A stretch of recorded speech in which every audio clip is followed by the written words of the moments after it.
Yang saya hormati sahibul bait Ami Fuad Al-Kathiri hafizahullah ta'ala, yang saya muliakan bapak-bapak, ibu-ibu dan semua yang hadir di tempat ini. Assalamualaikum warahmatullahi wabarakatuh. Alhamdulillah alladzi bi ni'matihi tatimmus shalihat.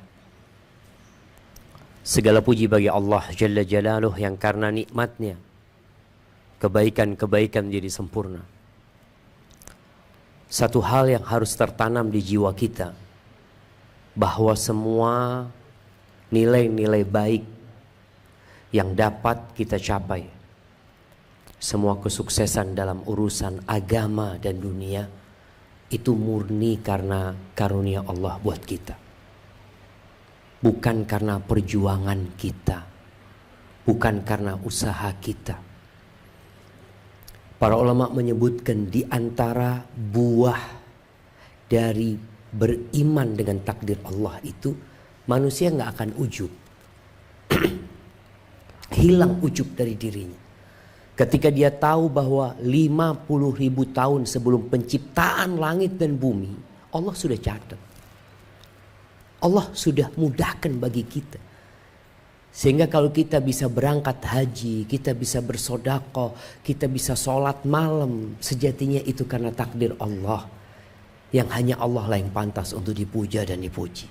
Nggak ada kata ujub dari jiwa seorang muslim. Karena dia beriman, yang baik dari Allah, yang buruk disebabkan dia sendiri. Allahumma salli wa sallim wazid wa barik wa an'im ala abdika wa rasulika sayyidina wa maulana Muhammad wa ala alihi wa ashabihi ajma'in. Ya Allah, semoga salawat, semoga salam, berkah dan nikmat senantiasa Engkau curahkan untuk hamba kekasih-Mu, untuk baginda Nabi kita Muhammad alaihi salatu wassalam, untuk keluarga beliau, untuk istri-istri beliau, untuk putra-putri beliau, dan untuk seluruh sahabat Nabi. Semoga Allah meridhai kita bersama mereka.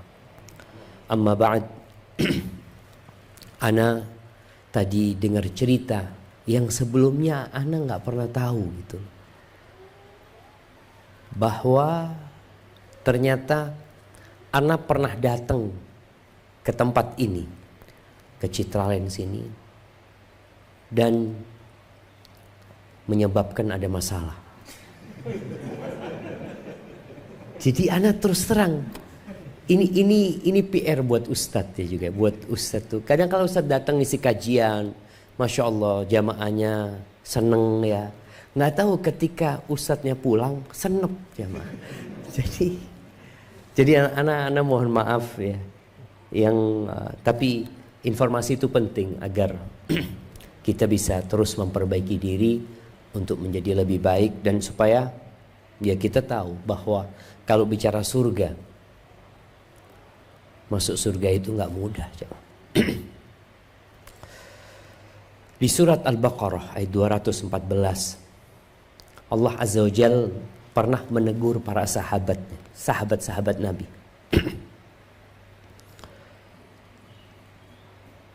Para sahabat Nabi ini radhiyallahu ta'ala anhum sudah 13 tahun hidup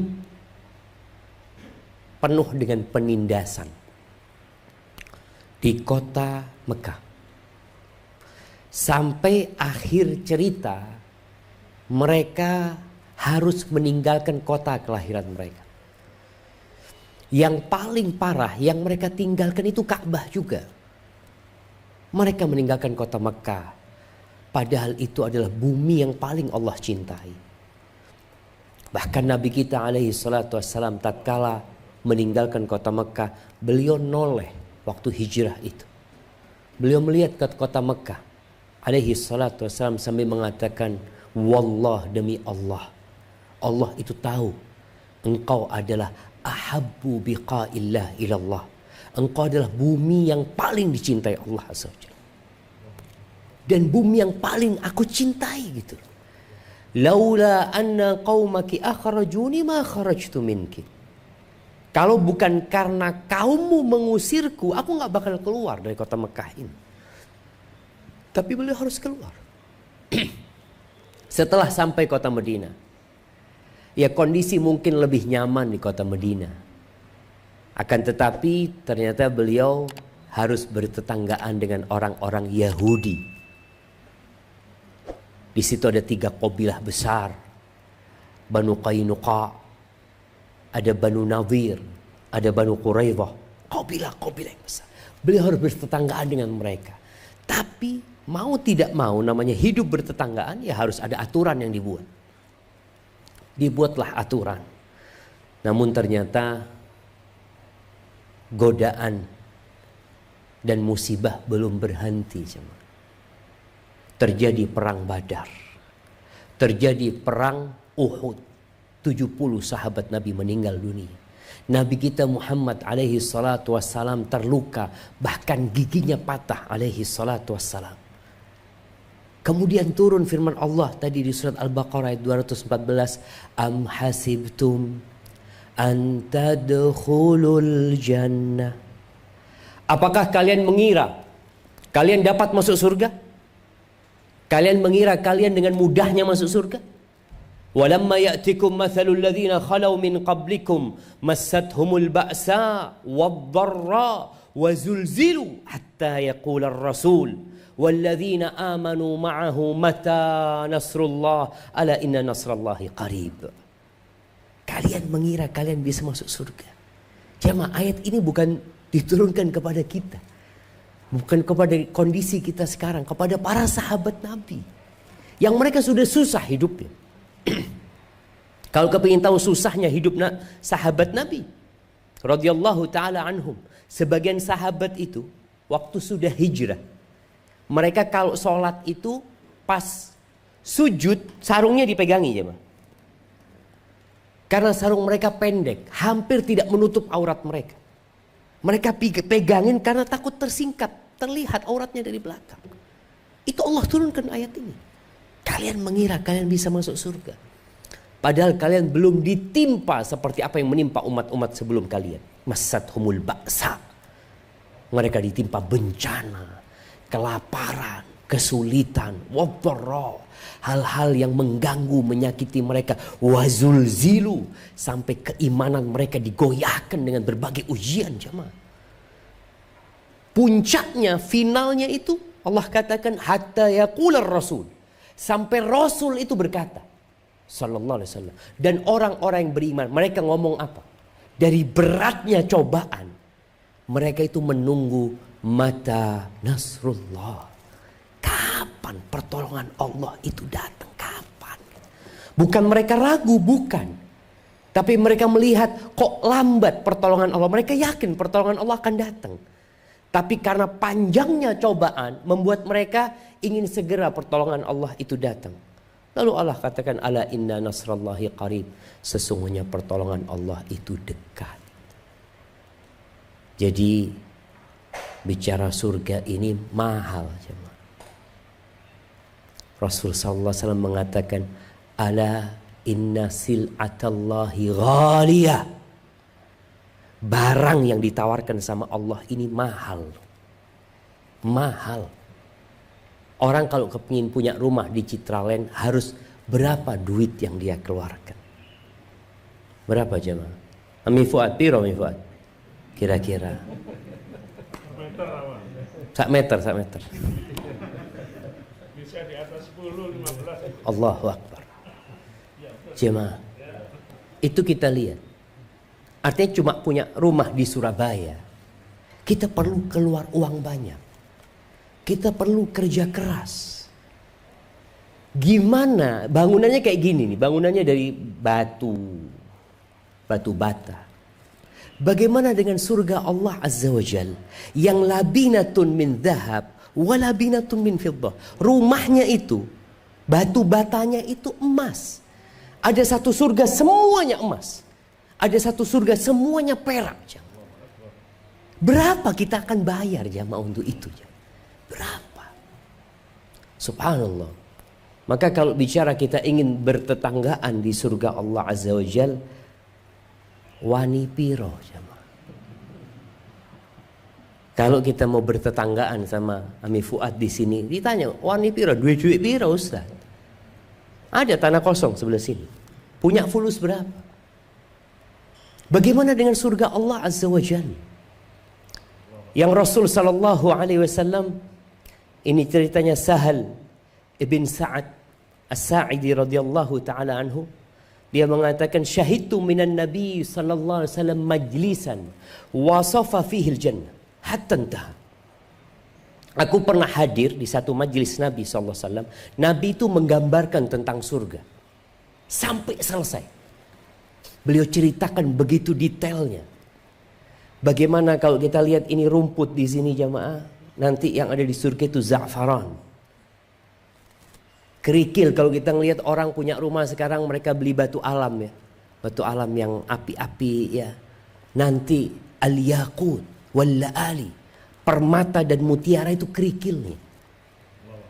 Bagaimana kalau bicara sungai-sungainya? Ada sungai dari susu, ada sungai dari air yang jernih, ada sungai dari khamr, ada sungai dari madu. Nabi ceritakan dengan detail, Nabi ceritakan tentang wanita-wanita surga yang ada di sana. Dan Nabi ceritakan alaihi salatu wassalam, ternyata di surga itu nggak ada toilet ya, nggak ada toilet. Nggak ada orang bingung makan itu, bingung mana toiletnya. Kita kalau dikasih makan enak di rumah ini, kita akan bingung di mana toiletnya. Di surga nggak ada toilet. Dan nggak ada tidur di surga. Kemudian Nabi SAW mengatakan, qala Allahu Ta'ala, di akhir hadis Allah berfirman, ini hadis qudsi, a'dadtu li'ibadiyas salihin ma la ainun ra'at wa la udhunun sami'at wa la khatara ala qalbi bashar. Aku persiapkan buat hamba-hambaku yang soleh apa yang tidak pernah dilihat oleh mata. Seindah apapun yang pernah kita lihat di muka bumi ini, surga lebih indah dari itu. Wala udhunun sami'at, diceritakan seperti ini, seperti itu. Surga lebih indah daripada apa yang pernah didengar oleh telinga. Dan yang paling dahsyat lagi, nggak pernah terbayang dalam hati manusia. Jadi gambaran yang disebutkan di dalam Al-Quran tentang surga itu cuma nama, supaya kita bisa faham. Nanti yang dilihat akan lebih dahsyat dari itu. Ahibati fillah, pernah ada seorang sahabat yang bertanya kepada Nabi SAW, ya Rasulullah, afil jannati faras? Rasulullah alaikas salatu wassalam, ya Rasulullah, di surga itu ada kuda apa enggak? Rupanya sahabat ini senang sama kuda. Artinya orang kalau hobi sesuatu sampai ke bawah mimpi kadang-kala.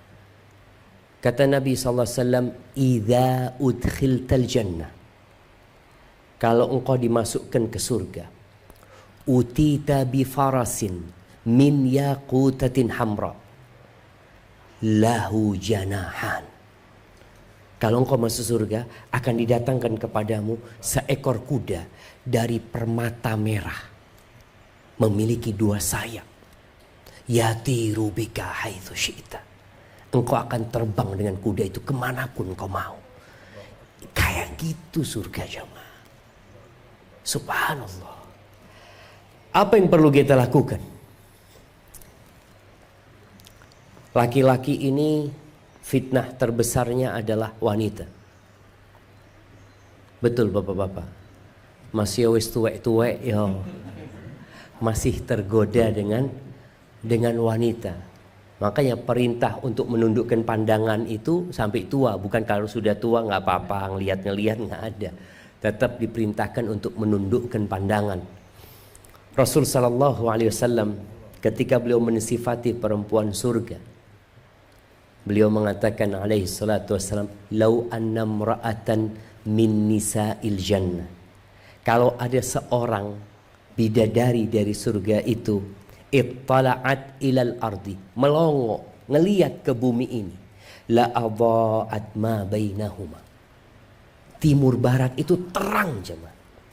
Satu perempuan melongo ke dunia, jadi terang dunia ini dengan cahayanya perempuan ini. Wala mala'at ma bainahuma rihan. Dunia jadi wangi semuanya, satu perempuan. Terus wala nasifuha. Bapak-bapak belikan kerudung istrinya paling mahal berapa? Ada yang 1 M? Itu kerudungnya bidadari surga, khairun minad dunya wa ma fiha. Dunia dan isinya beli nggak cukup. Itu perempuan surga kayak gitu. Makanya kalau bicara bagaimana masuk surga berjamaah, tadi kalau kita bicara, ya kita mungkin bertetanggaan di dunia ini, kadangkala jarang ketemu juga. Tapi bagaimana masuk surga bisa? Ya rombongan ketemu di sana, bertetanggaan juga di sana. Allah Azza wa Jal berfirman di surat Tur di ayat 17 sampai ayat 28. Allah mengatakan, innal muttaqina fi jannatin wa na'im. Sesungguhnya orang-orang yang bertakwa itu berada di taman-taman dan berada dalam kenikmatan. Ini kata Allah Azza wa Jalla. Fakihina bima atahum rabbuhum wa waqahum rabbuhum adzabal jahim. Mereka menikmati, hidup di dalamnya penuh dengan kenikmatan atas pemberian Allah, supaya kita tidak ujub lagi. Karena nggak ada yang masuk surga dengan amalannya. Jangan merasa, wah anak ini alhamdulillah, anak ini sudah berjuang, anak ini sholat malam, anak ini sodakoh, anak engkau katakan semua anak tanpa rahmat Allah nggak bakal masuk surga. Sampai Nabi SAW mengatakan, la yadkhulu ahadukumul jannah bi'amalih. Tidak ada yang masuk surga di antara kalian dengan amalan. Apa kata para sahabat? Wala anta ya Rasulullah. Engkau pun yang sholat sampai bengkak kakinya, yang berjuang menyampaikan agama Allah sampai berdarah-darah, engkau nggak akan masuk surga dengan amalanmu. Wala ana. Aku pun nggak akan masuk surga dengan amalanku. Illa an yataghammadani Allahu birahmatih. Kecuali Allah membungkusku dengan rahmatnya, baru bisa masuk surga. Maka Allah sebutkan di ayat ini, fakihina bima atahum rabbuhum. Karena karunia yang Allah berikan kepada mereka, mereka bisa menikmati surga. Wa waqahum rabbuhum, dan Allah yang menyelamatkan mereka dari azab neraka jahim. Lalu dikatakan, kulu washrabu hani'an bima kuntum ta'malun. Amalan itu hanya sebab, tapi yang memasukkan ke surga rahmat Allah Azza wa Jalla. Maka dikatakan, silahkan kalian makan, kalian minum hani'an. Hani'an ini ya nggak takut sakit. Kita ini kalau mau makan yang sudah tua-tua kadang-kala takut kolesterol. Habis makan pijet-pijet kakinya, wis linu-linu. Sampai ada seorang ibu, anak punya bibi cerita, ada perempuan kaya raya ganti oli di tempat dia. Dia ngelihat perempuan ini, masya Allah, lihat penampilannya, perhiasannya, ngomong, masya Allah ibu ini kayaknya seneng hidupnya ya. Dia ngomong, iya, dulu saya itu orang nggak punya. Saya itu kepingin makan donat, kepingin makan yang enak-enak. Sekarang saya sudah dikasih semua sama Allah, makan donat gak bisa. Sudah kaya raya katanya ini bahaya, gula, ini macam-macam. Itu dunia jemaah. Jadi kita gak akan bisa menikmatin walaupun kita memiliki segalanya di dunia ini. Tapi di surga, kulu washrabu hani'an, makan semaumu. Tanpa mikir takut kena penyakit-penyakit tersebut. Bima kuntum ta'malun. Disebabkan apa yang kalian kerjakan. Jadi amalan kita itu hanya sebab. Jangan bersandar kepada sebab, tapi bersandar kepada Allah Azza wa Jalla. Karena dialah yang menyelamatkan kita. Muttaki'ina ala sururim masfufa. Mereka bertelekan di atas sofa-sofa, ranjang-ranjang yang disusun rapi. Jadi di surga itu hadap-hadapan. Sekarang kita duduknya nggak hadap-hadapan. Ada yang antum punggungin. Kalau antum ngelihat ke ustadz, ada yang belakang antum nggak bisa ngelihat dia. Kadang-kala di belakang pada tidur antum nggak tahu kan. Oh, ini turu ternyata, nggak tahu karena antum melihat ke depan. Tapi di surga Allah Azza wa Jal berhadap-hadapan. Wa zawwajnahum bihurin 'ain. Kami akan nikahkan mereka, kawinkan mereka dengan bidadari surga. Kalau sekarang bapak-bapak ngelihat bojone wis tuwek, ya. Istri juga melihat suaminya, ya Allah Ustaz, tidak seakan wis tak gugat cerai cuma ya apa wis tuwek Ustaz. Kesian, masa habis manis sepah dibuang. Kan bapak-bapak kadang-kala merasa istrinya masih cinta, kadang-kala kesian istrinya sebenarnya. Tidak apa-apa lah Ustaz, seperti itu. Sampai ada cerita perempuan ini juga ya Ma. Meninggal suaminya, datang orang takziah. Menghibur dia, kesian kehilangan suami. Apa kata dia, alhamdulillah. Wis mati wong yu, kesel ngurusi. Ada perempuan-perempuan yang sebenarnya kesel ngurusi bapak-bapak ini. Isu-isu jaluk sarapan, aduh. Jadi ketika mati bukannya sedih perempuan itu jamaah, tapi alhamdulillah. Beban hidupnya berkurang seperti itu. Betul ibu-ibu? Oh ibu mau ngomong betul, anak izin minum dulu. Bismillah.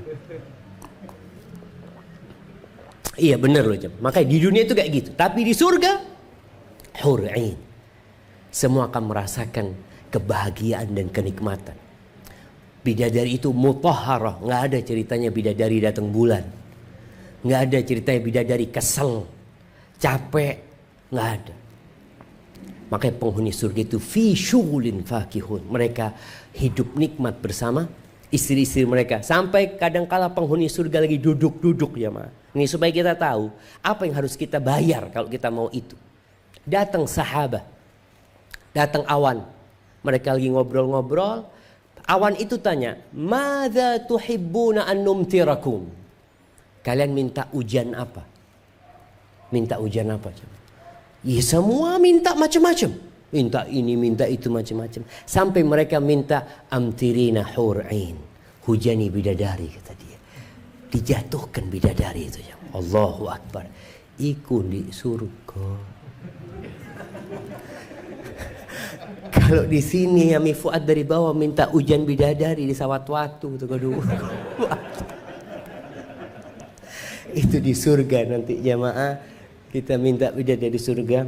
Allah nikahkan mereka. Kemudian walladzina amanu wattaba'athum dzurriyyatuhum biimanin alhaqna bihim dzurriyyatahum wama alatnahum min amalihim min syai'. Dan orang-orang yang beriman diikuti oleh anak keturunan yang beriman, maka akan dikumpulkan nanti di surga. Jadi kadang-kala kan amalan bapak sama anak beda. Bapaknya umpamanya bapak ini sholli cuma 5 waktu Ustaz. Ya sesuai nanti. Derajat itu sesuai dengan amalannya nantinya. Tapi ini anak alhamdulillah. Dia sholat qobliyah. Dia sholat ba'diyah. Masya Allah dia baca Quran. Bahkan dia hafal Quran. Loh gimana nanti? Apakah anak ini bisa kumpul sama orang tuanya? Allah akan kumpulkan. Memang para ulama tafsir menyebutkan apakah derajat yang rendah akan diangkat ke derajat yang tinggi atau mereka bisa ziarah. Dua pendapat para ulama. Orang tua bisa ziarah ke tempat anaknya, bisa menikmatin surga anaknya yang tentunya lebih tinggi mungkin derajatnya daripada surganya dia karena semua dengan amalannya. Tapi boleh jadi diangkat sama anak-anaknya atau sebaliknya. Bapak kadangkala bapaknya lebih soleh daripada anaknya. Ketika bapaknya berada di tempat yang tinggi, bapak itu kan rindu sama anaknya gitu. Bagaimanapun orang tua ya, anaknya sudah menikah, anaknya mungkin kadangkala lupa sama orang tua tetap rindu sama anaknya. Kalau masuk surga kemudian nggak ketemu sama anaknya kan kurang dia kebahagiaannya. Maka anaknya bisa diangkat sama orang tuanya. Kullum mri'in bima kasaba rahin. Semua itu akan mendapatkan balasan sesuai dengan amalannya. Kita itu tergadaikan dengan amalan kita masing-masing. Dan kita lebih tahu amalan kita kayak apa. Kita ini kadang-kadang merasa baik. Ketika banyak orang kita merasa baik. Sampai ada seorang alim ulama ketika dia jalan dipuji sama orang-orang. Fulan Masya Allah, Fulan Masya Allah. Dia dengar pujian itu. Karena orang itu tahu cuma di luar kan tentang dia. Apa kata alim ulama ini? Allahumma innahum la ya'rifunani wa anta ta'rifuni. Ya Allah, orang-orang itu gak kenal sama aku ya Allah. Engkau yang kenal sama aku ya Allah. Kita kan dikenal sama orang cuma baiknya. Tapi Allah tahu kita luar dalam jamaah. Maka ingat semuanya akan mendapatkan balasan atas apa yang dia kerjakan. Jangan terpedaya dengan pujian orang. Jangan tertipu dengan sanjungan orang. Kita lebih tahu dengan diri kita sendiri. Kemudian Allah katakan wa amdatnahum bifakihatin wa lahmin mimma yashtahun. Kebahagiaan itu bukan hanya kebahagiaan kumpul di surga sama anak-anak, tapi bicara kebahagiaan makanan, Allah berikan buah-buahan yang enggak putus-putus ya. Kemudian daging yang enak yang mereka menyukainya, yatanaza'una fiha ka'san la laghu fiha wala ta'thim. Mereka minum khamr.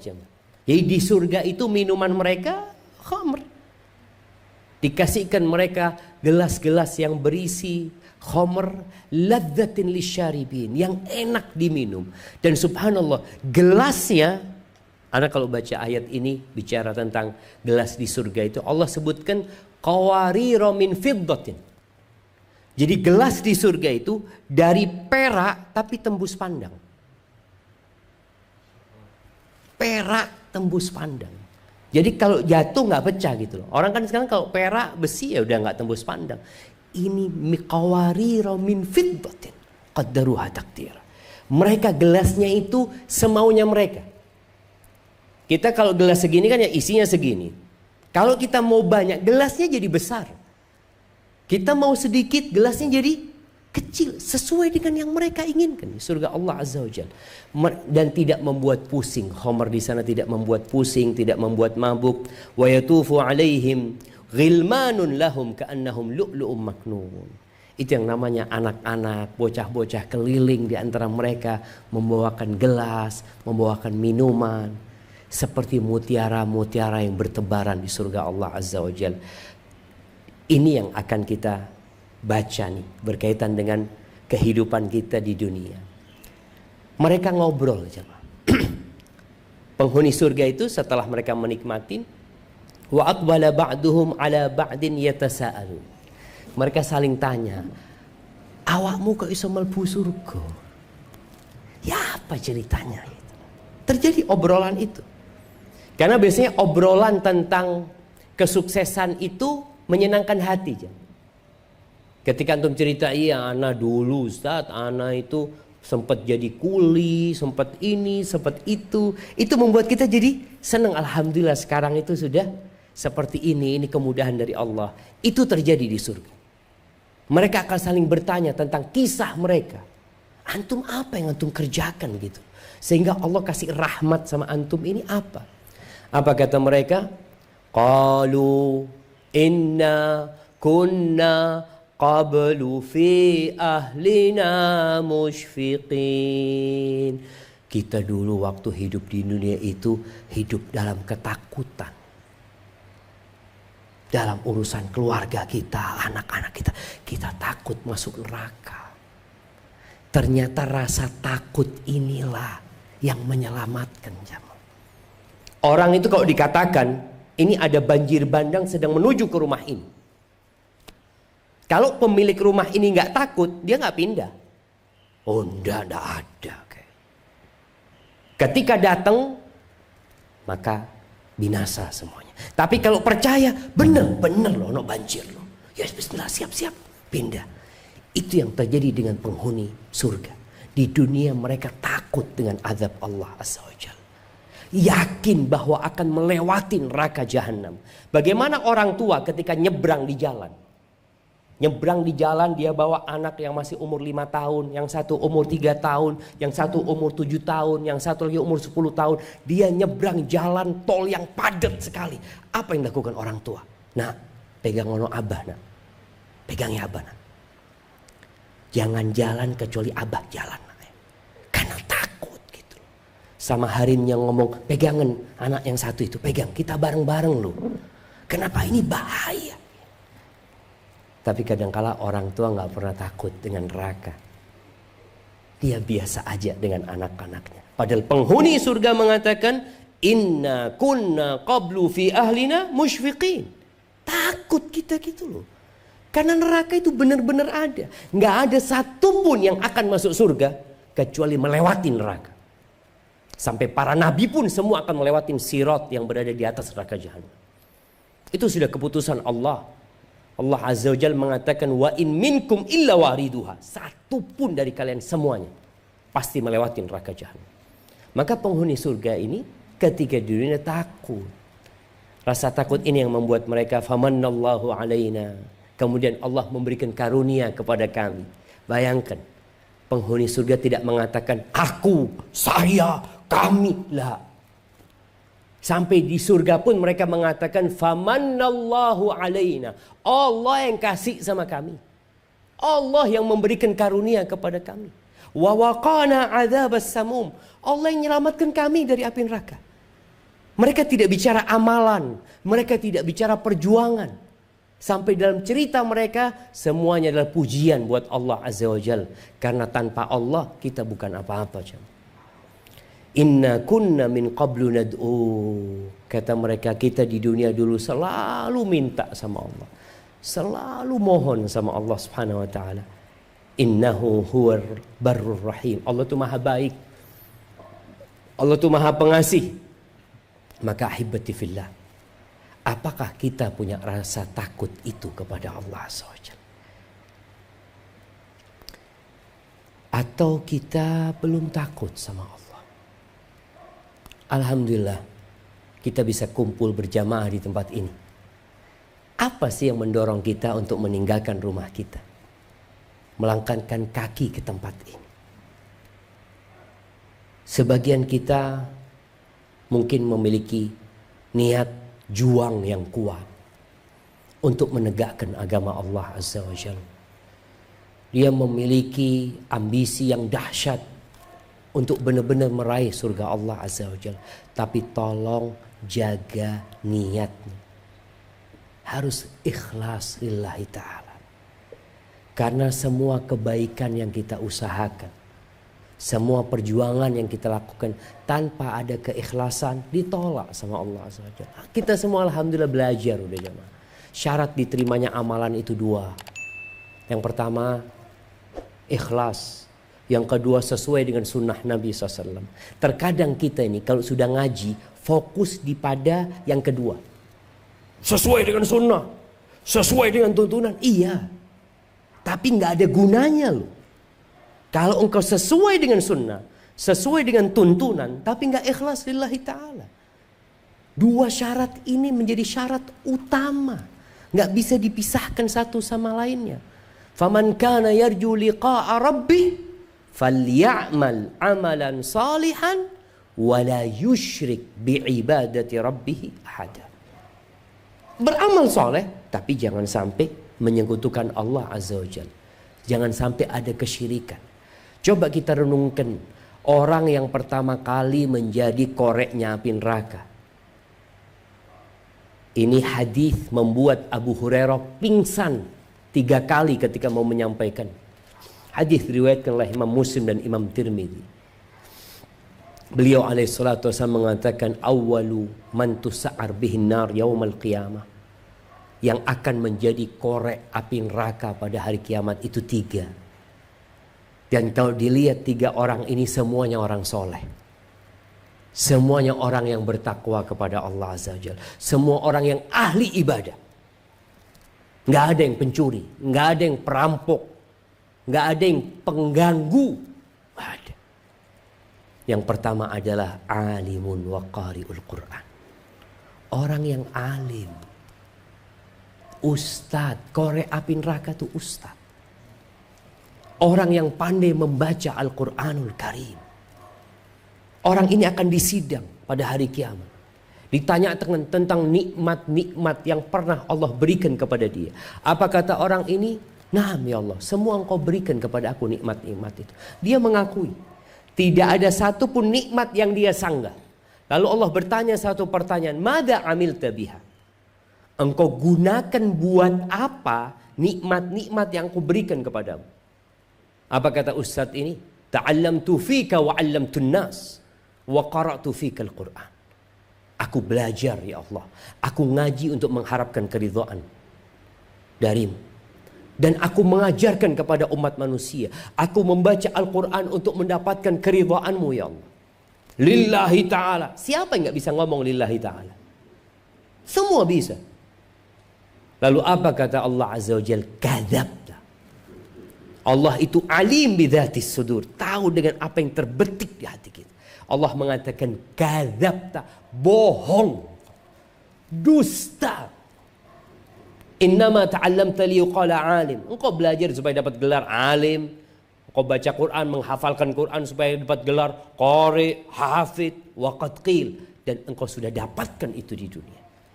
Maka kemudian orang ini diseret, dilemparkan ke neraka. Na'udzubillahi minan nar. Bayangkan jamaah. Gara-gara dia nggak ikhlas lillahi ta'ala. Yang kedua, syahid. Orang yang mati di medan perang. Kalau kita baca ceritanya orang yang mati syahid, itu diampuni dengan awal tetesan darah. Orang yang mati syahid. Bagaimana dia dapat memberikan syafaat kepada 70 dari keluarganya. Dia dinikahkan dengan 72 bidadari jamaah. Allah berikan derajat yang indah buat orang yang mati syahid ini. Ini di sidang. Jadi orang yang mati syahid pun akan disidang tetap pada hari kiamat. Allah akan tanyakan tentang nikmat-nikmat yang Allah berikan kepada dia. Apa kata orang ini? Iya ya Allah. Semua engkau berikan kepada aku.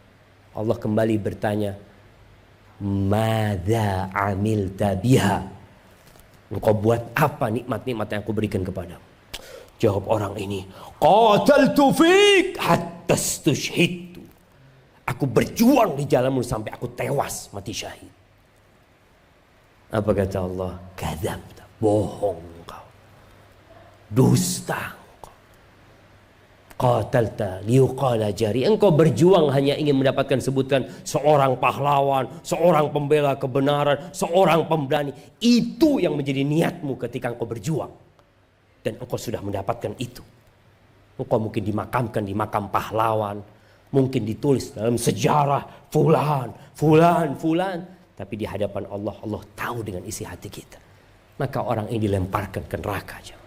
Bayangin coba. Orang soleh, orang baik nih orang. Dalam pandangan manusia. Yang ketiga, jawad. Orang kaya raya yang dermawan.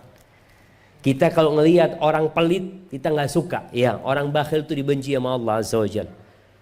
Tapi ingat yang dermawan, kenapa engkau dermawan? Orang ini disidang. Allah telah berikan nikmat yang banyak kepada orang ini. Dia mengatakan, iya ya Allah, semua itu engkau berikan kepada aku. Allah bertanya, madza amilta biha? Engkau gunakan buat apa? Kata orang ini, ma min sabilin tuhibbu an yunfaqa fihi illa anfaqtu fihi lak. Ya Allah, tidak ada satupun jalan kebaikan yang engkau suka nikmatmu diinfakkan di sana, melainkan aku sudah berinfak di tempat itu untuk mengharapkan keridhaan. Masya Allah, janda-janda dia santuni, anak yatim dia bangunkan rumah anak yatim, masjid dia bangun, sekolahan dia bangun, orang baik jamaah. Dia mengatakan tidak ada satupun jalan kebaikan, melainkan dia sudah taruh tuh harta di situ. Apa kata Allah? Kadzabta, bohong. Engkau melakukan itu semua ini hanya untuk mendapatkan gelar jawad, orang khair, orang yang baik hati, orang yang dermawan, dan engkau sudah dapatkan itu. Ahibati fillah. Jadi kalau bicara kita ingin masuk surga, sekarang berjamaah kita ingin berjuang, tolong niatnya dilihat. Perlu kita bermuhasabah. Sebelum beramal tanyakan, kenapa aku beramal? Untuk apa aku beramal? Ketika sudah dijalankan, maka juga tanyakan, aku masih benar nggak niatku ini? Kadangkala orang di awal niatnya benar, Di tengah jalan dapat pujian, dapat sanjungan, dapat ucapan terima kasih, dapat itu berubah jemaah. Kita lihat lagi masih benar enggak niatnya anak ini. Dikawal itu niat. Selesai beramal dijaga. Makanya sebagian ulama mengatakan la'an abita naiman. Aku di malam hari ketiduran gak sholat malam, itu lebih aku cintai daripada aku sholat malam, paginya aku ujub. Iso sembahyang malam aku ternyata jamaah. Lebih baik dia tidur. Karena ujub ini dapat membatalkan amalan kita. Dan biasanya ujub itu nanti selesai beramal. Maka perlu ada muhasabah dari kita tentang apa yang hendak kita kerjakan. Kemudian ahibati fillah, kita perlu memohon kepada Allah doa selalu agar dibantu ikhlas, agar dibantu niat kita tidak berubah. Rasulullah SAW pernah mengatakan, la syirku akhwafu alaikum atau akhfa alaikum min dabibin naml. Syirik itu lebih tersembunyi daripada langkahnya semut. Bayangin jemaah. Kalau bicara langkahnya semut, kadang-kala di baju kita ada semut jalan, kita tuh nggak kerasa. Nggak kerasa. Setelah digigit baru kita berasa. Tapi ketika kita nggak digigit sama tuh semut, kita nggak merasa. Itu para sahabat mengatakan, ya Rasulullah, waman najah. Gimana kita menyelamatkan diri kalau dia lebih tersembunyi daripada langkahnya semut? Qulu. Kata Nabi SAW, katakan. Ini doa. Kita disuruh berdoa mengatakan, Allahumma inni a'udzubika an usyrika bika wa ana a'lamu wa astaghfiruka lima la a'lamu. Ya Allah, aku berlindung kepadamu dari melakukan kesyirikan yang aku sadari. Dan aku memohon ampun kepadamu dari melakukan kesyirikan, dari riya tadi yang tidak aku ketahui. Ahibati fillah, gak mudah masuk surga. Jadi beramal aja gak cukup. Kita perlu mengikhlaskan amalan kita. Bagaimana para nabi ketika sudah beramal, mereka doa minta diterima sama Allah Azza wa Jalla. Bukan mereka berbangga diri, mereka takut ditolak sama Allah. Nabi Ibrahim ketika bangun Ka'bah baca apa? Apa yang dibaca Nabi Ibrahim ketika bangun Ka'bah? Rabbana taqabbal minna innaka antas sami'ul alim. Yang dibangun Ka'bah, yang membangun Nabi Khalilur Rahman takut gak diterima. Beliau takut gak diterima. Karena beliau tahu urusannya ini sama Allah. Allah tahu dengan isi hati manusia. Kalau Nabi Ibrahim seperti itu, bagaimana dengan kita? Pernahkah kita doa minta sama Allah supaya terima? Ya Allah, seorang habis bangun masjid, seorang habis nyumbang masjid, lalu dia, ya Allah terimaan, ya Allah terimaan dari hamba, ya Allah. Kadang-kadang kita itu merasa, wis alhamdulillah, ana sudah nyumbang, ana sudah ini, minta diterima. Itu yang dibangun Ka'bah jemaah, Baitullah yang dibangun sama Nabi Ibrahim. Dan kita harus selalu merasa banyak dosa.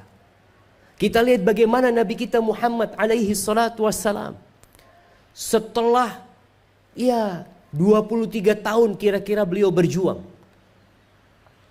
beliau itu sholat sampai bengkak kakinya.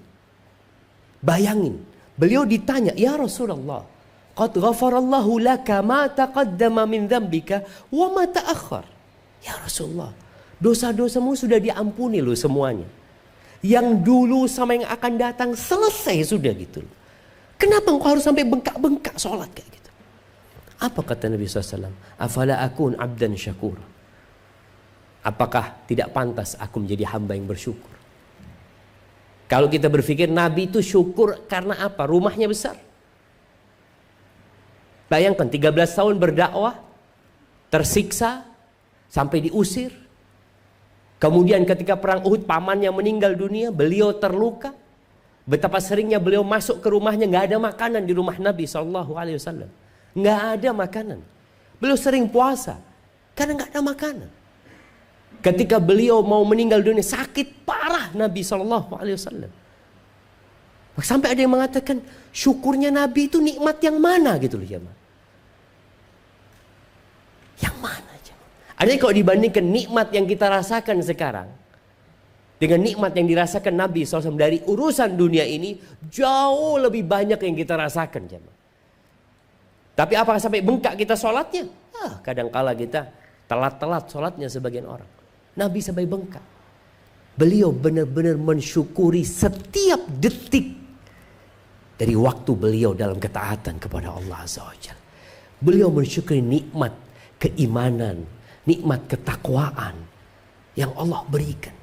Dan bagaimana ayat-ayat terakhir yang turun kepada Nabi SAW itu, idza jaa nasrullahi wal fath. Idza jaa nasrullahi wal fath wa ra'aitan nas yadkhulun fi dinillahi afwaja. Apabila telah datang kepadamu kemenangan, pertolongan Allah, dan engkau melihat orang-orang berbondong-bondong masuk ke dalam agama Allah ini. Apa yang Allah perintahkan kepada nabinya?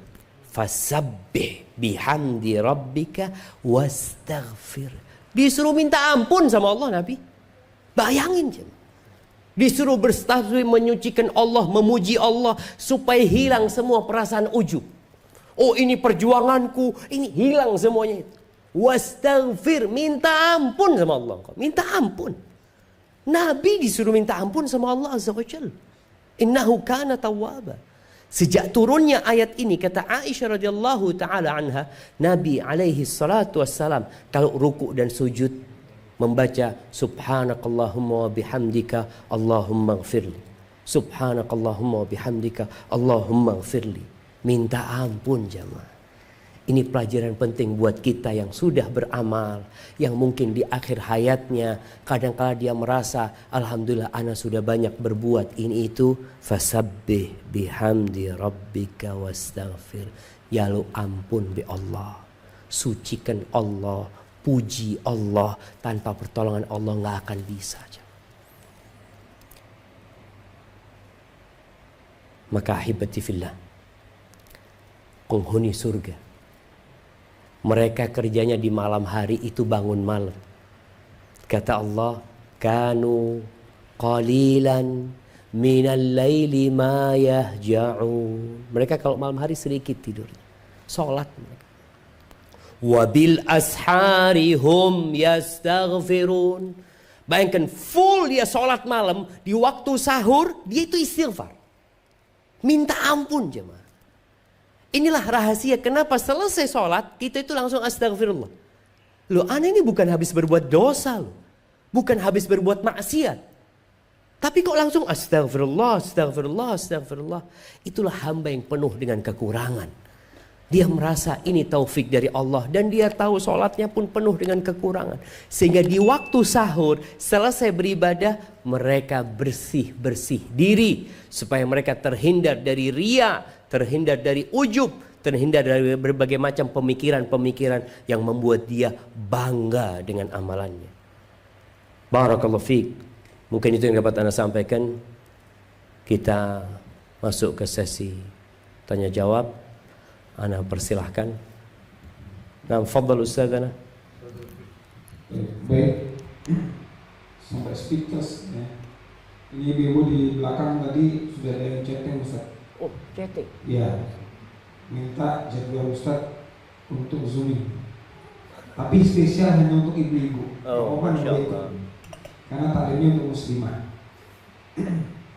Nanti insya Allah akan diluangkan waktu 1 bulan 2 kali Ustaz ya. Masya Allah. Dengan ketentuan dan syarat berlaku. Kalau Ustaz ada kegiatan yang lainnya berarti tidak bisa. Baik, silakan Bapak yang mau menyampaikan pertanyaan. Kalau untuk Bapak bisa langsung raise hand, angkat tangan, nanti kita beri mikrofon. Untuk ibu-ibu silakan pertanyaannya diberikan pada Bu Fuad, Bu Silvi, nanti biar diberikan oleh beberapa pertanyaan ke kita. sambil merehatkan pita suara dulu Ustaz. Ini nah Ustaz, kita nggak sadar ya, kita semuanya merasa nyaman-nyaman saja ya. Cuman beliau bicara lebih dari 1 jam loh. Ini kita harus berikan kesempatan beliau untuk meninggalkan kembali urat-uratnya. Mungkin bisa disiapkan zafaron kami buat dikasihkan ke minuman beliau biar lebih segar lagi. Moga silakan. Ini sudah terbayang kepingin masuk dari mana? Wujud. Kalau tidak ada pertanyaan dari bapak-bapak, saya akan bertanya. Oh boleh, silakan. Ini dari Pak Yuyut, bisa. Pak Yuyut, ini warga Muslim di perumahan sebelah sini. Pak Yuyut. Nanti. Oh, yang lainnya nggak mendengar. Silakan di sini.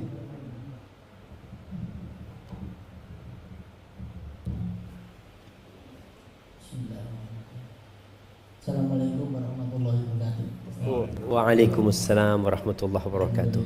Barakallahu fiik. Tadi Ustaz sudah menjelaskan panjang lebar gambaran di surga. Cuma di sini saya masih belum jelas. Nanti sebelum kiamat, sebelum masuk surga, kita kan di alam barzah terlebih dahulu. Nah, di alam barzah ini kan kita nggak tahu berapa lama. Sedangkan di alam barzah ini kan ada nikmat.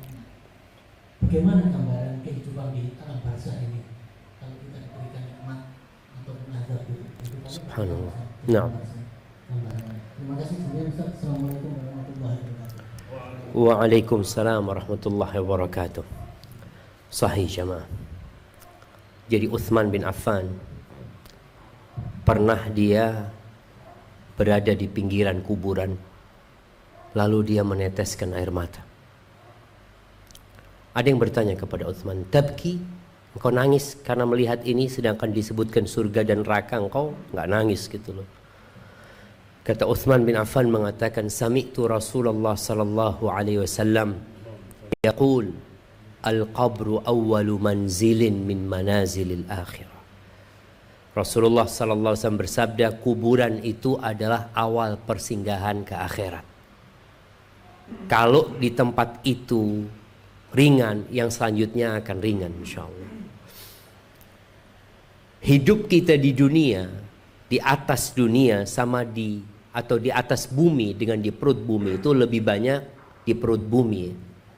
Kita bisa melihat Rasulullah sallallahu alaihi wasallam di muka bumi ini cuma 63 tahun. Hanya 63 tahun dengan segala perjuangan beliau. Di perut bumi berapa tahun Nabi SAW hidup? Berapa tahun coba? 1400 berapa? Nabi alaihissalatu wassalam meninggal tanggal 12 Rabiul Awal tahun 11 Hijriah. Sekarang sudah tahun 1443 Hijriah. Berarti beliau di kuburan sudah berapa lama? 1400 berapa? 32 siapa? 32 tahun. Apa yang ada di dalam kubur sana? Sebagaimana tadi disebutkan, imma azab, imma nikmat. Rasulullah SAW menggambarkan bahwa setelah proses tanya jawab, proses sidang pertama di dalam kuburan, ketika ditanya man rabbuk, ma dinuk, man nabiyuk, kalau dia bisa menjawab dengan penuh ketenangan dan kedamaian, kuburannya itu diluaskan. Yumaddu qabruh madda basari. Jadi kalau kita lihat kadangkala kuburan itu cuma 1x2. Kalau dia orang soleh, lebih luas dari rumah ini coba kuburan dia itu. Sepanjang mata dia memandang. Wa yuftahu lahu babun ilal jannah. Lalu dibukakan pintu ke surga. Di sini dia dapat melihat surga. Indahnya, dia merasakan aroma surga. Ya kalau ana bayangin ya, Allahumma inna nas'alukal jannah ya. Kadang-kala kita kalau kepanasan, tahu-tahu lewat mall yang pintunya dibuka ya. Itu kayak waduh, Nikmat gitu jam. Ini dibukakan surga jam. Di tempat yang sempit tadi yang kemudian diluaskan lalu dibukakan pintu ke surga. Lalu datang itu aromanya yang nikmat. Tapi namanya sendirian, tetap dia kesepian. Allah kirimkan orang yang mendampingi dia. Datang orang yang kata Nabi SAW, hasanul wajhi, hasanul thiyab, tayyibur raihah. Datang orang yang wajahnya menyenangkan, pakaiannya indah, kemudian wangi orang ini. Lalu orang ini mengatakan, abshir billadhi yasurruka, hadha yawmuka alladhi wu'idta. Bergembiralah engkau dengan yang menyenangkan dirimu, kata dia. Ini hari yang kau dijanjikan. Ini orang heran. Dia sendirian di kuburan, tahu-tahu ada yang menemani. Maka dia bertanya, man anta? Wajhuka alladhi ya'ti bil khair. Engkau siapa? Wajahmu ini wajah orang baik gitu loh. Apa kata orang ini? Mengatakan, ana amaluka saleh. Aku amal solehmu. Disinilah dia bergembira.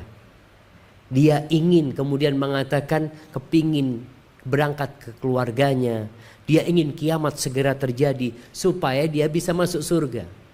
Karena prosesnya dia ada di alam barzakh. Setelah itu dia akan berada dalam nikmat. Di mana nikmatnya? Rasulullah SAW ketika dibukakan pintu surga itu, dia dapat masuk ke surga, tapi ruhnya. Yang kata Nabi SAW, nasamatul mu'min fi jawfi tayrin khudrin fil jannah. Ruhnya orang beriman itu akan berada di dalam rongga burung yang berwarna hijau di surga Allah Azza wa Jalla, tasrahu fi asjaril jannah.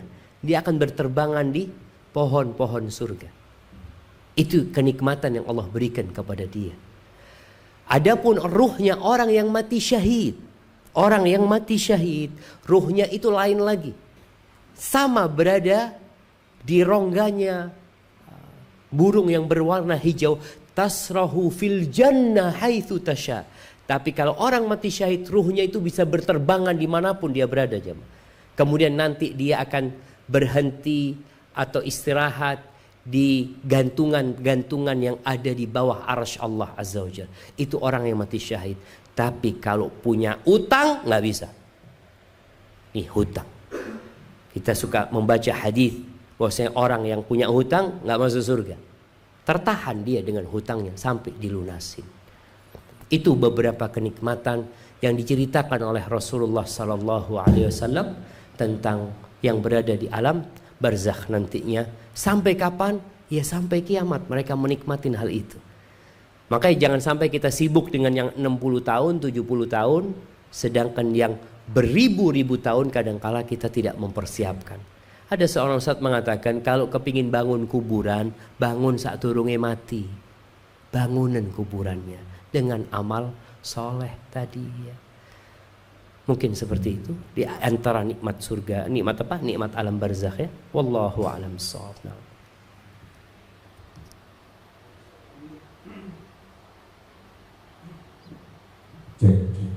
Baik, ini pertanyaan dari Ibu Ustaz.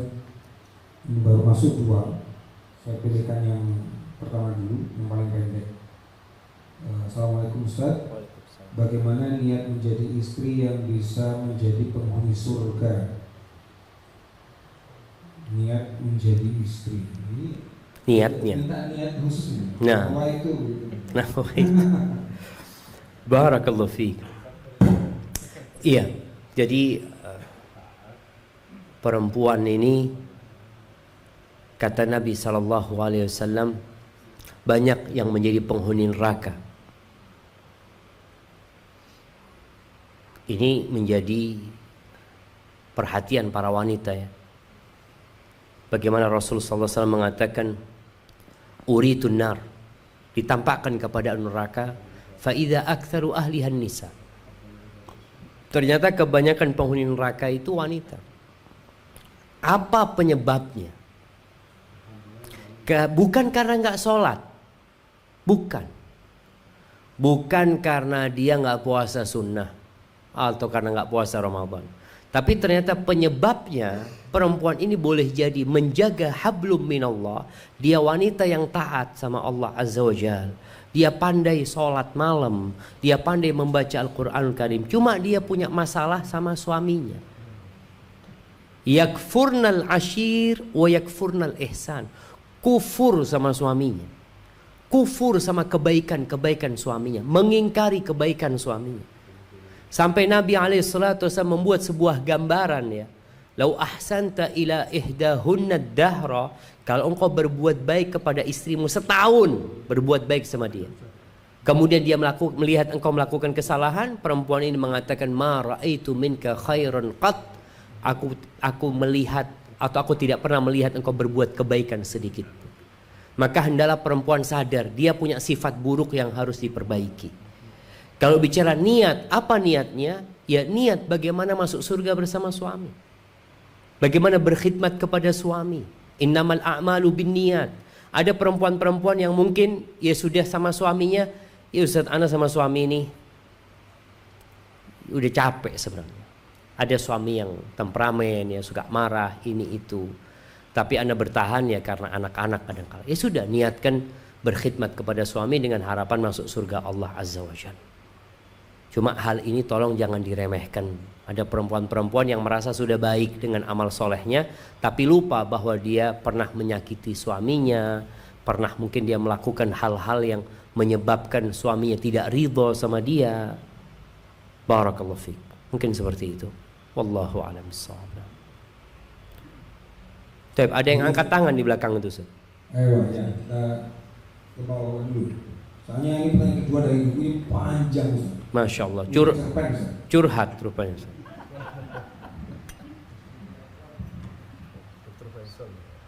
Waalaikumsalam warahmatullahi wabarakatuh. Waalaikumsalam warahmatullahi wabarakatuh. Ahlan wa sahlan dok.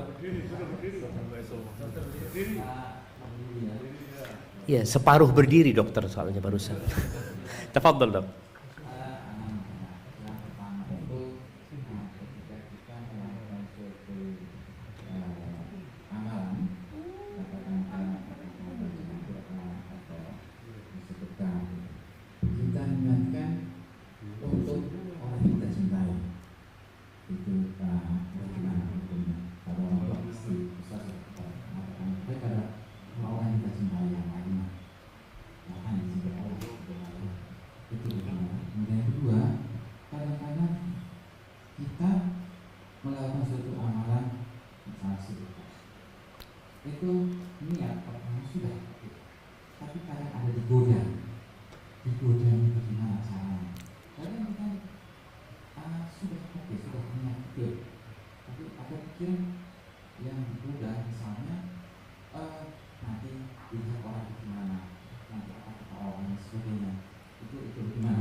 Siap menghadapi itu. Masya Allah. Siap dok. Jazakumullah khair. Barakallahu fiik. Menarik ini pertanyaan dari Dr. Faisal ya. Berkaitan dengan kita meniatkan beramal sesuatu untuk orang yang kita cintai, untuk orang tua kita yang sudah meninggal dunia umpamanya, untuk ibunda kita. Subhanallah, pernah Sa'ad bin Ubadah radhiyallahu taala anhu itu datang kepada Nabi sallallahu alaihi wasallam. Dia mengatakan, "Ya Rasulullah, inna ummi matat wa ana ghaibun anha." Ibuku meninggal dunia dalam kondisi aku sedang enggak di Madinah gitu loh. Afa yanfa'uha idza tasaddaqtu anha? Bermanfaat enggak kalau aku sedekah buat ibuku gitu. Jadi dia niat sedekah buat umminya gitu. Apa kata Nabi SAW? Tasaddaq anha. Silakan kau sedekah buat ibumu. Di sini para ulama menyebutkan bahwasanya kita boleh meniatkan bersedekah itu untuk orang tua kita, untuk orang yang meninggal dunia. Hanya saja pahala itu berbeda. Berbeda begini. Manusia yang hidup, kapan sedekah yang paling mulia? Kata Nabi SAW, anta saddaqa wa anta sahihun syahihun ta'mulul ghina wa takhshal faqr. Sedekah yang paling mulia itu ketika engkau bersedekah dalam kondisi engkau sehat. Engkau sehat, engkau orang yang berambisi, engkau menginginkan tambah kaya, engkau takut dengan kefakiran, itu sedekah yang paling mulia. Jangan sedekah kalau sudah sakit-sakitan, udah mau mati, ini buat fulan sekian, buat fulan sekian. Itu nilainya berbeda. Tetap ada pahalanya gitu loh. Begitu pula tatkala kita bersedekah buat orang yang meninggal dunia, ya ada pahalanya, tapi berbeda dengan orang yang sedekah dari diri sendiri, kemudian dalam kondisi dia sehat. Jadi tetap Nabi SAW mengatakan boleh kepada Sa'ad bin Ubadah, tadi kita niatkan untuk orang tua kita bangunkan masjid buat kita punya ibu, kita punya abah, boleh. Dan kita tetap mendapatkan pahala. Jadi ada sebagian pahala yang akan diberikan kepada orang tua kita, khususnya anak ini sebenarnya hasil karya orang tua. Anak ini hasil karya orang tua. Artinya anak yang sholat, orang tuanya dapat pahala sebenarnya karena dia ngajarkan anaknya sholat. Ini buat ibu-ibu ya, yang semangat kalau ngajarin anaknya ngaji. Ketika anaknya baca Bismillahirrahmanirrahim, kalau itu ajaran ibu, sang ibu akan terus dapat pahala bacaan anaknya. Makanya bapak-bapak jangan males kalau untuk nyimain anaknya. Jangan mengatakan biar emaknya Ustaz. Emangnya udah cukup pahala buat bapak-bapak? Cobalah juga menyimak. Jadi itu akan menjadi pahala buat orang tuanya. Ketika anak ini diajarin sedekah sama orang tuanya, kemudian orang tuanya meninggal dunia, anak itu rajin sedekah, bapaknya terus akan dapat pahala dari sedekah anaknya, walaupun sang anak tidak meniatkan buat orang tuanya. Karena orang tua yang ngajarin tuh anak sedekah. Kalau dia niatkan lain lagi pahalanya, orang tua akan dapat bagian khusus dari hal itu. Adapun bicara niat dong. Memang niat beramal ini berat. Sufyan, seorang alim ulama mengatakan, ma'alajtu syai'an asyadda ala nafsi min niyati. Nggak pernah aku ngopeni sesuatu yang lebih berat daripada niatku sendiri. Kenapa? Fa innaha tataqallab alayya. Niatku itu bolak-balik. Udah ikhlas, tadi kena omongan orang, kadang-kala timbul ujub, seakan-akan apa. Disinilah perjuangannya. Bagaimana cara kita berjuang meluruskan niat ini? Yang pertama, apa manfaat pujian dari orang? Nggak ada manfaatnya buat kita. Orang nggak bisa ngasih apa-apa sama kita. Kalau kita ingin pujian, mintalah pujian dari Allah Azza wa Jalla. Bagaimana kita berusaha beramal yang dilihat oleh Allah Azza wa Jalla. Memang sedekah terang-terangan itu baik. Boleh sedekah terang-terangan, mamanya sebagaimana terjadi di masa para sahabat Nabi ya. Umar bin Khattab bawa uangnya di depan Nabi setengah, dilihat sama Nabi. Bagaimana Abu Bakar Siddiq membawa semua hartanya, dilihat Nabi, dilihat Abu Bakar. Allah Azza wa Jalla mengatakan, in tubdus sadaqati fa ni'immahi. Kalau kalian sedekah terang-terangan itu baik, asalkan ikhlas. Wa in tukhfuha wa tu'tuhal fuqara fa huwa khairul lakum. Tapi kalau kalian sembunyikan dan kalian berikan kepada orang yang membutuhkan tanpa ada yang tahu, itu lebih baik. Makanya di antara cara menjaga niat kita itu adalah disembunyikan amalan kita. Disembunyikan. Ini, masker ini termasuk penyembunyi amalan. Kadangkala kita berzikir, gak ada yang tahu. Kita berzikir, gak ada yang tahu gitu kan. Itu termasuk tempat menyembunyikan amalan. Tapi kalau dibuka maskernya kan mau gak mau kelihatan lisannya gitu, seperti itu. Jadi kadangkala antum pakai masker bukan karena takut Omikron, supaya gak ketahuan kalau berzikir.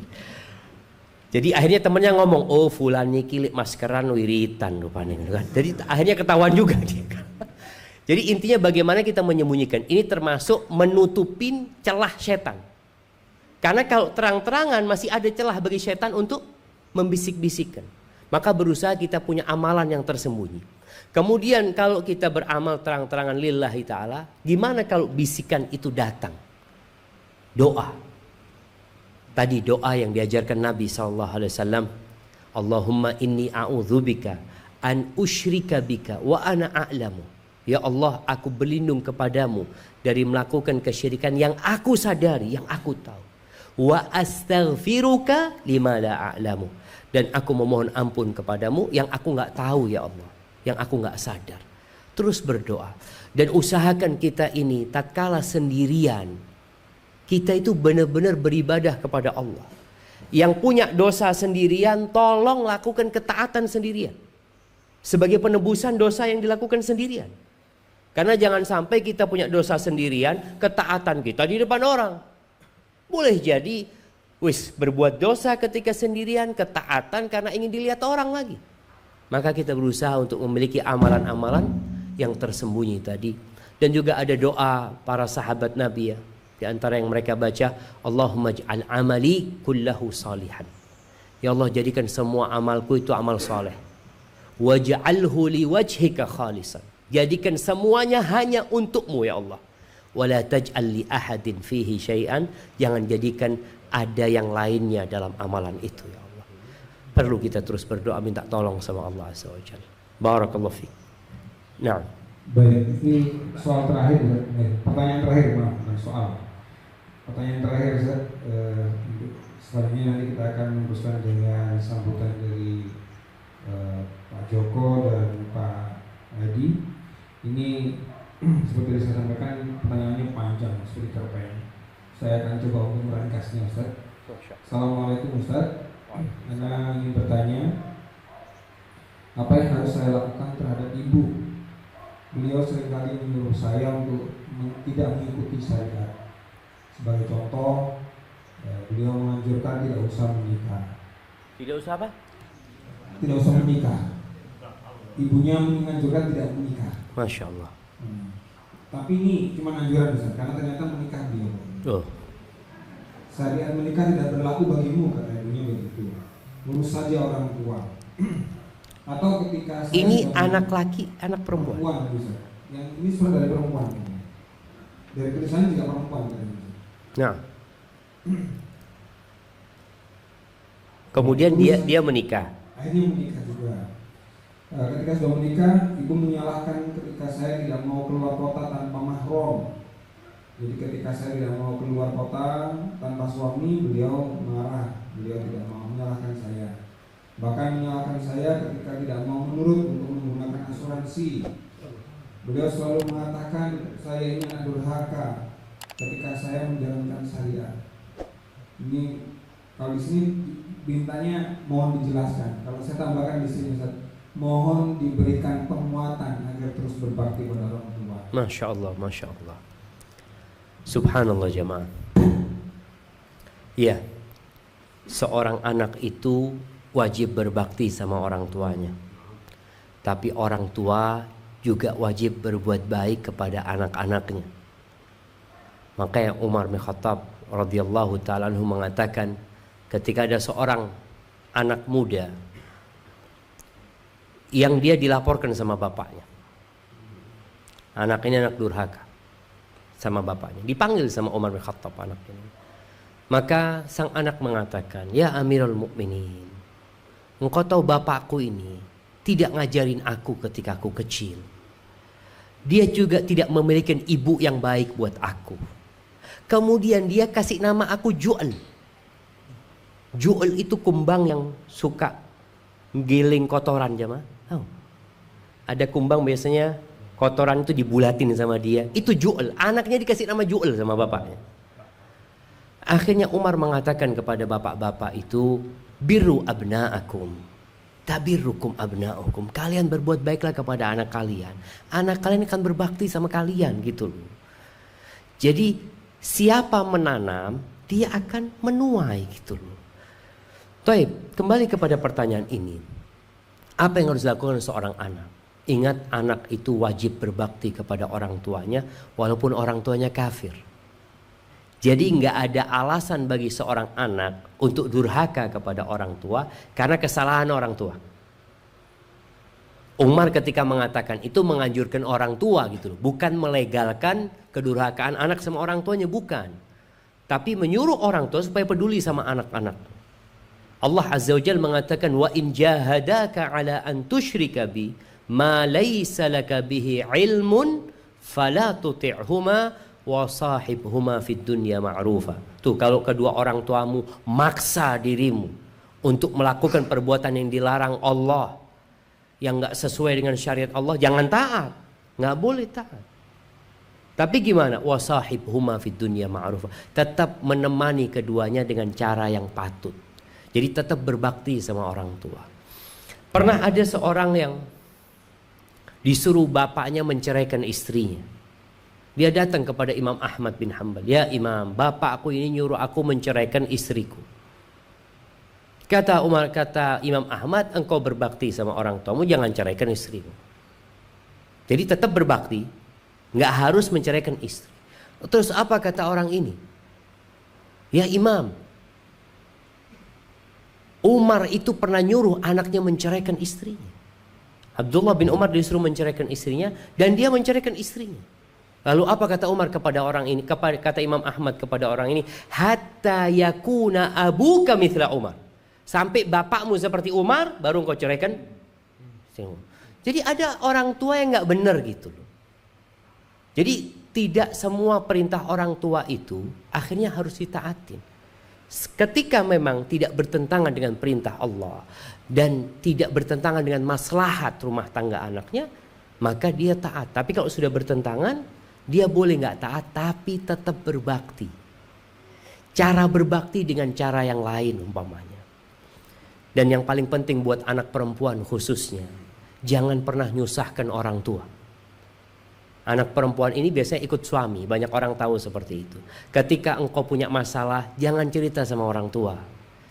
Jangan kalau seneng diem, kalau susah cerita sama orang tua. Engkau membebani orang tuamu.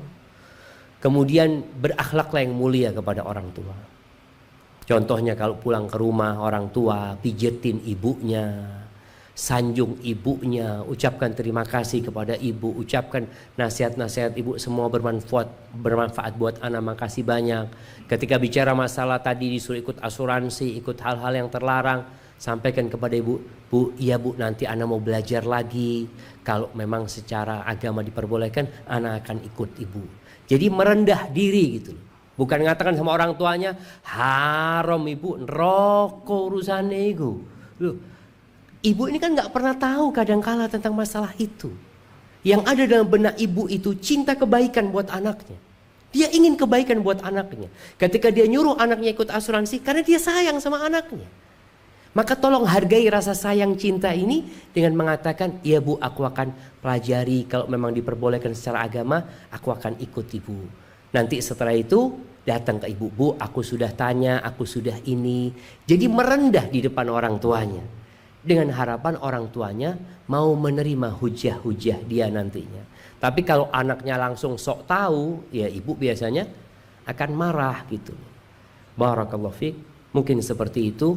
Dan doakan orang tuanya ketika sedang tidak ada. Semoga Allah memberikan hidayah kepada orang tuanya. Hadza wallahu a'lam bissawab. Itu yang dapat Anda sampaikan. Kurang lebihnya mohon maaf. Mungkin kita akan dengarkan beberapa sambutan. Semoga ini bermanfaat untuk perjuangan para jamaah apa? Jamaah sholat subuh ini. Jamaah sholat duha ini. Jamaah komunitas Citraland ya.